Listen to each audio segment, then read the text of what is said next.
అమ్మా టికెట్ చెప్పండి. ఇదిగోండి. ఏం వెంకటేశ్వర్లు, ఈసారైనా కొనడానికి డబ్బులున్నాయా? ఎప్పట్లా కాదు, ఈసారి అన్నదాత సుఖీబాబుతో వచ్చాను. పెట్టుబడికి ఏ డోకా లేదు. ఎగ్జామ్ ఎలా రాసావురా? బాగా రాశాన్రా. ఎప్పటి నుంచి ఎదురు చూస్తున్నాను కదా, కరెక్ట్ టైంకి నోటిఫికేషన్ పడింది. ఈసారి జాబ్ కన్ఫర్మ్ రా. అమ్మా గ్యాస్. పోయినసారి సిలిండర్ డబ్బులు పడ్డాయమ్మా? పడ్డాయండి. అలా ఒక్కదానివే చేసుకోపోతే నన్ను పిలవచ్చు కదే.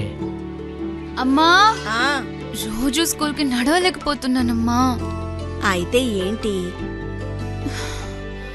నాకు సైకిల్ కొనివ్వండి అమ్మా. ఈ రోజే తల్లికి 100 డబ్బులు పడ్డాయి. రేపు ఆదివారం మీ నాన్నతో వెళ్ళి సైకిల్ కొనుక్కో.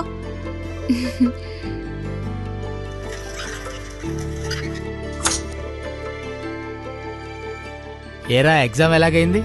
బాగా రాశానా? ఈసారి ఖచ్చితంగా జాబ్ వస్తుంది.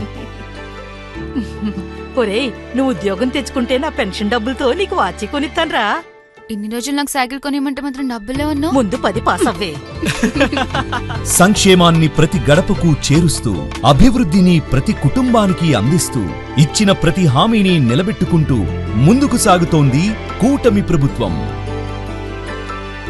ఇదే ప్రజల 2 ఏళ్ల నమ్మకం, అభివృద్ధి, సంక్షేమం.